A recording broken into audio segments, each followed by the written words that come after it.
Excellent. Yeah, my topic today is the school to medical pathways that are currently happening in all the school boards, basically in Ontario and in Canada. I'm going to be using the Waterloo District School Board in our region as an example, but you can apply this to your school board in your region because chances are it's probably the same. And I think the problem is bigger than people think, and I don't think a lot of people see the documentation that's happening. So I'm very excited to share with you. I'm going to be reading just their words today. If you're just listening to this, I highly encourage you to go back and to just read the slides that I put up because a lot of the information is on the slides, and I'm going to be just showing you their documents and their policies. So you have to see it with your own eyes, just so you can see that what I'm saying is true. So let's get started with this. The school to medical pathway, I'm going to break it up in three stages. Stage one, the school boards educate and they normalize child sexuality and gender talks. And the school boards also data mine student demographics. Stage two, the school boards invite activist organizations to help vulnerable students. And these activist organizations educate students about medical treatments and lifestyles. And finally, stage three, students are prescribed psychological therapy and drugs, and students are prescribed body modification surgery. So if this is hard to believe, let's just go through and see what the school boards do and how they're involved. So first of all, the school boards are totally on board with socially transitioning your kids. They spend a lot of days at school celebrating days. I calculate it's about 30% of the days. You got June, which is Pride Month. You got September, October, which is History Month. Those are two full months. Then you have Spirit Day, International Pronouns Day, National Coming Out Day, Trans Visibility Day. They even hijacked Women's History Month, International Day of Girl, International Women's Day. They advocate for equity for women, and that's basically allowing men to go into their spaces. They also hijacked World Mental Health Day as well, basically celebrating the same things. So I'm going to hijack World Mental Health Day and talk about it again and bring true awareness to what is actually happening in the schools. So a lot of days are spent at school talking to kids about it and just kind of normalizing it. They also invite staff and teachers. They've invited a drag queen at schools. I don't know why they thought this was a good idea, but anyways, this is all off of their Instagram, right? So they invite people to basically talk about their sexuality and how happy they are, and their Instagram obviously is focused on students as early as age 4. Basically all students. And they do various activities too with the students. You can see in the bottom right-hand corner, Director Jiwon Chanika wearing a pride. They're basically painting murals, painting flags. They're doing everything that they can to progress this pride thing. They're inviting special guests to talk about how empowered they are with their sexuality, of course, around minors, which is the concerning part here. How does the school keep this going? It's enforced cooperation. So this happens through policies and procedures, basically undermining parents, anti-LGBT bullying and discrimination. They co-opted human rights and anonymous reporting. You can see in the bottom right-hand corner, Waterloo District School Board, they have an anonymous bullying reporting tool, basically to keep people in line who don't agree. Clubs and equity officers enforce school values and celebrations. So a lot of these clubs at school, they'll have like an LGBT club. They say it's student-led, but it's heavily staff-led, leading the students where they need to lead. And they basically try to raise awareness and constantly control what people think and what they consider bullying. Obviously, books and learning material. We've had Pierre Barnes as well talk to you about the books that they have as well, and just the learning material that they have in the schools where they're trying to get teachers to not think of students as in boys or girls, but to think of them, to say folks instead of hey boys, hey girls, stuff like that. Obviously, deflecting criticism and public statements. The first time I asked the school board who's interested in the sexuality of my daughters, they ended up releasing a public statement open letter. I thought it was embarrassing for them because they also included a bunch of documents that I criticized. but hey, it's for you to read as well. So they'll try to defame people. We have Carolyn Brodowski, she's undergoing the defamation lawsuit as well. So that's the kind of stuff that they use to keep people in line. Here's a Administrative Procedure 1235. A lot of the school boards have something basically exactly the same. The first line over here, a school shall not disclose a student's gender status to the student's parents or guardians without the student's explicit prior consent. This is the problem. They don't let parents know if students are transitioning at school. Of course, they encourage social transition. And they also say over here in Washroom Access, students' sole identification is the sole measure of their gender. And then students have the right to a safe change room that corresponds to their gender identity. Basically, boys can go into the girls' washrooms and change rooms if they feel like it, and also playing girls' sports. I don't think they really ask the girls how they feel about that, but hey, discrimination goes one way over here, and nobody cares. And I bet, if a girl complains about a boy being in their private space, I think the girl will be getting in trouble for that. So we got to stick up for our kids. And this is the leadership. These are the trustees and the director. They're kind of pushing this. And I'm sure at your school board, you have leadership that are definitely pushing these kind of policies.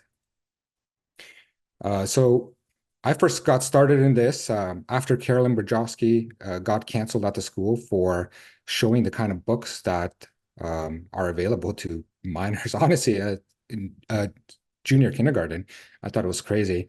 But right after they said they have a survey. It's Have Your Say survey, and they were basically looking for questions to see what direction the board will go forth and implement. So, they're focusing a lot on identity. And they also said they're encouraging students in grade 4 to 12 to participate in their survey. That's the information that they say. Now, what they actually did is they asked students as early as age four, not grade 4, age 4, and they asked them, what is your gender identity and what is your sexual orientation? So, I saw this survey as well with my daughters, and this is what sparked who was interested in my daughter's sexual orientation and gender identity over there. I don't know these adults, and these adults are thinking that having these conversation with my girls and with kids, my girls were 7 years old, one of them at that time, and they thought this is an appropriate thing to ask students according to their survey as early as age 4. This is ghoulish to say the least, but hey, here we go. Um, they also have a safe, caring, and inclusive survey. I saw that on their Instagram. And this is student data mining, basically to determine vulnerability, and that way they can justify to bring in organizations to talk to the students. So they'll want to get a grasp on demographics. Are you a girl? Are you gender fluid? Are you gender queer, intersex, non-binary? I mean, completely inappropriate. I remember a time when sex and whatever was not up for debate. It was none of their business, but they are very interested. And the troubling part is they also want to know how you're doing with your family, right? And how you're doing with yourself. They want to see how vulnerable you are. So they'll have questions like, in general, I like being the way I am.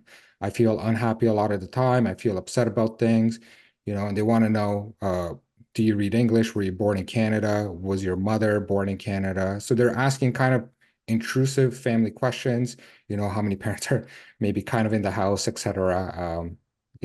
How stable is your family or how unstable are you? You can look at it both ways. Stage 2, this is when they invite the activist organizations to come in. And again, I saw this on Instagram, OK to be me, right? It says it's a local organization that provides support services for lesbian, gay, bisexual, transgender, or questioning kids and teens in the Waterloo region. All right, kids, that kind of grabbed my attention. And teens, obviously, everybody's a minor over here. So I'm going to use OK to be me as an example for what I'm about to tell you and just show you the kind of support services that these organizations offer. There's a lot of organization. They're even listed on Waterloo District School Board's website. We have EGAL Canada, They're also looking to intervene, or I would say interfere, in Carolyn Berjowski's defamation case by basically policing language and telling the judges if you don't police the language, the public is going to be very upset. There's also a bunch of other ones. Just look at who they're targeting, right? Safe exploration of gender for children, again, children, gender diverse children and teens, gender spectrum, GLSEN, LGBTQ inclusive, K to 12, right? Kindergarten to 12, LGBTQ. I mean, I don't know who's interested in the sexuality of a kindergarten. Apparently, this organization is, right? LGBT Youth Line affirms and supports experiences of youth 29 and under, 29 to 0, basically, across Ontario. Very questionable behavior, I would say. Okay to Be Me is up there. I'm going to focus on them. You also got Spectrum, serves and affirms and supports the well-being of LGBTQ individuals as well. So let's talk about Okay to Be Me. This is a poster that they have. Pronouns matter. Our pronouns are core to who we are. It's basic respect to use a person's correct pronouns. I would say it's basic respect not to lie to a person as well, and to just be truthful. And the whole movement is kind of narcissistic, very centered around you. And I think it's important just to be truthful to people and to let people know if something's not true. Don't just go along. You're not doing people a favor. That's not basic human respect to lie to them. That's lying to them and being dishonest. They said instead of using words like as he, she, use they. Instead of son, daughter, use child. Boys and girls use kids, friends. Ladies and gentlemen use folks, colleagues, everyone. I've mentioned this before. This is the kind of language they're trying to basically remove men and women from the equation. And yeah, this is the kind of poster. If you look online on their website, they talk about youth exploration transition. Kind of gives you you got to kind of dig a little bit deeper. They say like ages 13 to 18, they're having like seminars. This is a group once a week. They say it's not psychotherapy and it's educational, not meant to treat any mental health issues. And I actually agree with that. They're not treating any mental health issues. They're actually affirming them and making them worse.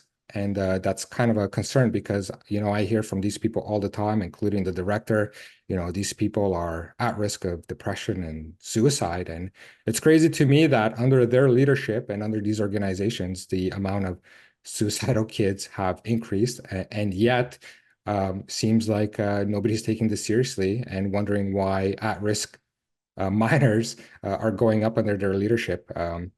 Very questionable behavior for sure. Here's another pamphlet that's very interesting. This is accessing gender affirming care. So now we're going to get into the details on how these organizations working in cooperation with the school boards, how they basically funnel kids. So basically the school boards, they're serving the kids. They want to know who's vulnerable. They're doing all sorts of promotional, celebratory days as well. They invite organizations to talk to the kids. And, if you want to access gender affirming healthcare, Okay to Be Me will tell you what you need to know. Family doctors can diagnose gender dysphoria and provide hormone replacement therapy, give referrals for gender affirming surgery. Some doctors may want to consult with mental health service providers, but that is not required. Crazy, the bar is so low. You don't even need a mental health service provider to get this. Some doctor may want to refer to an endocrinologist or transgender clinic, but that's also not required. If your doctor would like further training on how to support patients looking for gender affirming care, they can visit Rainbow Health Ontario pages below. We will be visiting those ourselves. Let's see some suggestions for doctors. It's okay to request to record your conversation with your doctor. It's okay to bring someone with you to your doctor appointments. It's okay to advocate for yourself or have someone advocate with you. It's okay to leave the room. In other words, it's okay to coerce your doctor and force them into giving you recording that conversation to make sure that what you're getting is the healthcare, right? And you don't need To have a mental health service provider, none of that required. You just need to force your doctor to basically um, do it for you. So they have a bunch of helpful links, and indeed they are helpful. We're going to be going through some of these links over here and just see what kind of documents these people make available to kids. Like I said, this is from OK2B Me. At the bottom, you can share this leaflet with your doctor. All right, I'm going to share it with you right now. Transrelated surgery, TRS, frequently asked questions. Who is considered a qualified healthcare provider to assess me? And it says a healthcare provider can be a physician, nurse practitioner, registered nurse, psychologist, registered social worker with a master's degree. I mean, the bar is so low, right? And qualifications can be received through Rainbow Health Ontario, WPATH, which obviously they're under investigation right now, or maybe they should be under investigation with the WPATH files, right? So and then this is the sad part, in order to receive upper surgery, specifically chest surgery, you need one supporting assessment that has to be from a qualified physician or nurse practitioner. I mean, the bar is so low, you can basically just ask anybody, just ask a nurse to fill out a form for you and they'll remove your breasts, right? Like the bar is incredibly low. And I don't think people realize when people lie to you and they say, oh, people don't actually do this, this is right from their documents. I'm reading to you exactly what they say. Lower surgery, that's genital surgery, says you need two supporting assessments. Thank God. One assessment from a qualified physician or nurse practitioner, again, bar is super low, and a second assessment from a qualified physician, nurse practitioner, psychologist, or registered social worker with a master's degree.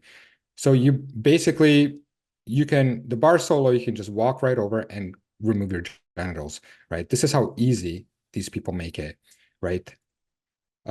Another link in that is this guidelines for gender affirming primary care with trans and non-binary patients. Over here in this guideline, they talk about the effects of feminizing hormone therapy.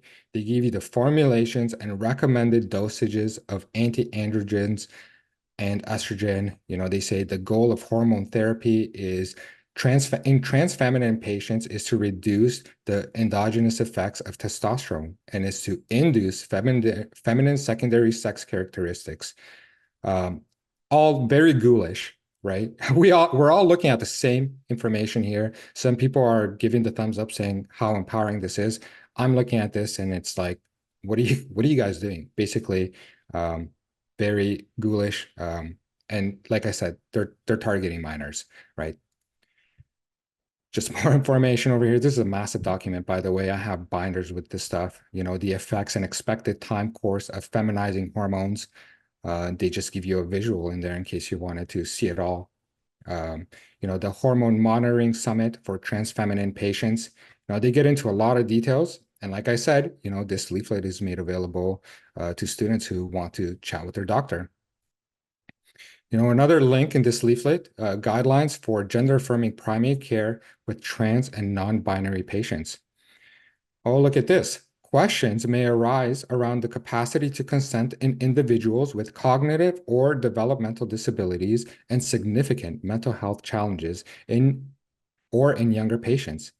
Since there is no specific age determining when an individual is eligible to provide consent for medical interventions in Canada, it is determined on a case-by-case basis at the discretion of the provider.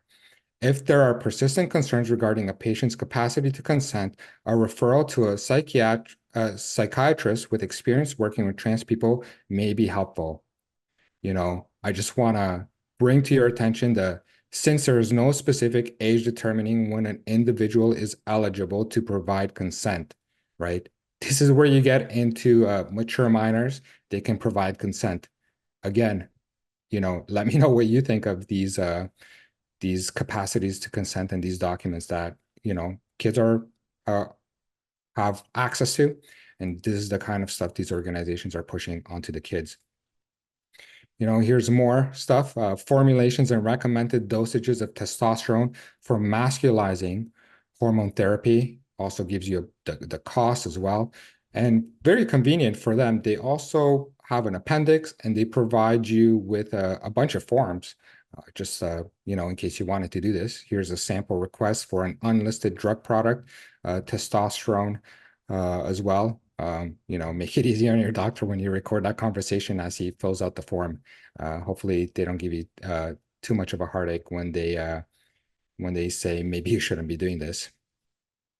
Here's another link from that OK2B Me document, Standards of Care for the Transgender and Gender Diverse People, version 8. Thank God they're at version 8. Statement 6.1. We recommend healthcare professionals working with transgender and gender diverse adolescents requesting gender affirming medical or surgical treatments inform them prior to initiation of treatment or the reproductive effects, including the potential loss of fertility and available options to preserve fertility within the context of the youth stage of pubertal development. In other words, chances are we're going to be sterilizing the kids, or anybody doing this. So we just need to let them know about that and provide options. And if you've talked to any activist, they'll tell you puberty blockers are completely reversible and there are no effects. You just go back to normal once you stop. The medical intervention is stage 3. Children's Hospital of Eastern Ontario, CHEO, they say over here, we accept referrals directly from school guidance counselors and teachers and community partners, right? Is OK2B Me a community partner? They probably think they are. Healthcare providers, maybe they think they're that, like your family doctor or pediatrician. They'll basically recommend you straight from the school. It seems like school guidance counselors can do this for you. Over here in Waterloo, Trans Health, they have a bunch of qualified healthcare providers, physicians, nurse practitioners, registered nurses, psychologists, just waiting at your beck and call to do these operations. You have OK2B Me, KW counseling services. They'll give you therapy, affirming therapy, saying, yeah, what you're doing is good. Get in there, let us know if you need a note. And over here, I have underscored in orange is support for families, trans fam, youth ages 5 to 12, and parent peer support. 5 to 12. Man, that's crazy. The age is just getting lower and lower. These people are just targeting kids. Here's another one. This came up in a podcast I had. Get Real Movement, Born This Way, Gender Joy. Get Real Movement was not on that list of activist organizations on Waterloo District School Board, but they do come to Waterloo District School Board. They have come. And look, they sell gaffs. A gaff is made to be worn either with or without a tuck, and it helps trans femme folks or anyone with a penis to achieve a flatter, more gender-affirmed look. You can buy one for $28 to $69. Breast binders to press down one's chest tissue or breast down, helping you achieve a flatter look, right? Packers, which is basically a plastic penis. You can buy one. Breast forms, trans tape. This stuff is, I don't know what other word to use other than degenerate, but yeah, you have these organizations going to the schools, right? The schools invite them, and then they just take the kids from there and they'll sell them on a road to medical therapy or this. So who are the enablers in this? Well, obviously the school board trustees and leadership. The Ministry of Education sits idly by. They obviously know everything's happening, but they're not doing anything. The teacher unions have come out in support of the activism. We saw it last year with the Million March for Kids protest, where the unions basically sent out a message to all their union members to come out against parents. You have the Human Rights Commission, which was co-opted. You have the political parties. You have obviously the activist organizations that I talked about, city councilors. Speaking of political parties, this is not a Halloween thing, but you could be mistaken for that. Remember when the NDP, Kristen Wong-Tam, had that conference with I don't even know how to describe this photo. You just have to see it for yourself. A very interesting group of people over here. Well, I just wanted to let you know she actually put out Bill 42, an act to establish the Gender Affirming Healthcare Advisory Committee.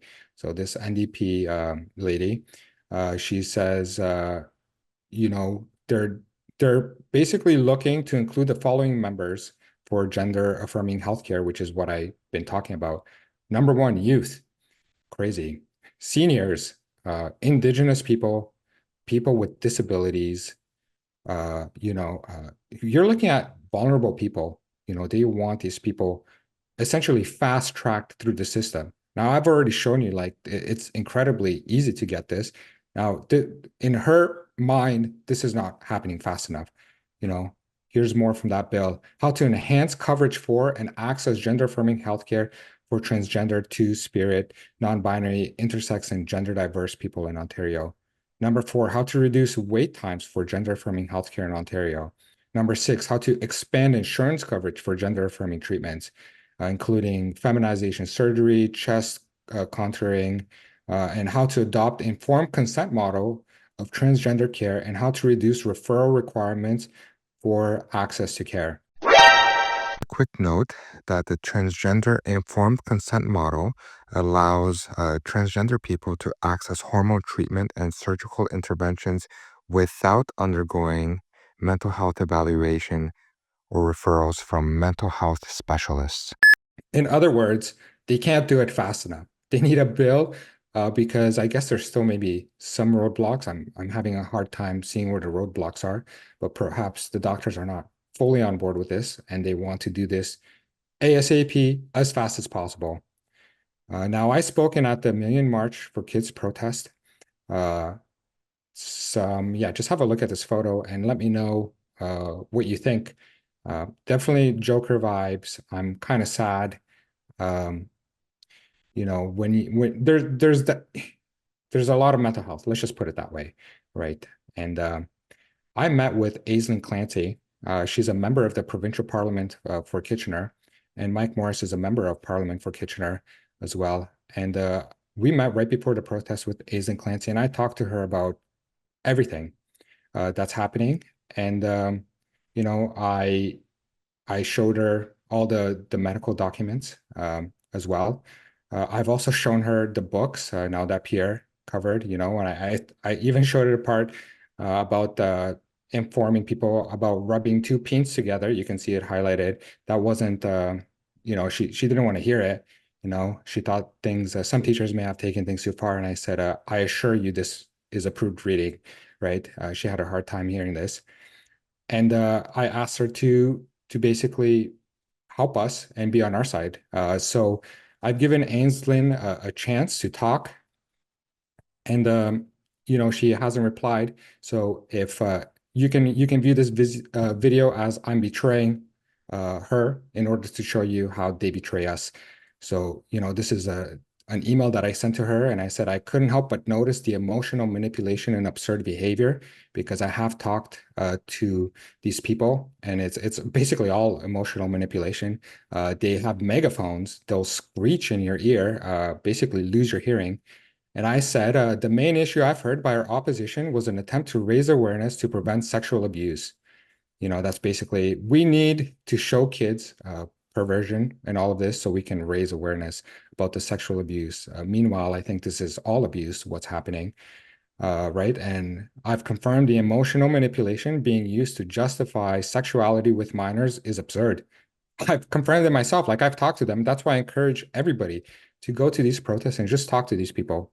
It's contempt against parental figures, which is rebellion. Rising numbers of depressed, suicide, queer trans kids are a feature, not a flaw, when they're converted to a voting political force, aka via her party, right? And I did say that she's been enabling this behavior. She replied, she said, I understand your frustration regarding the experience last Friday.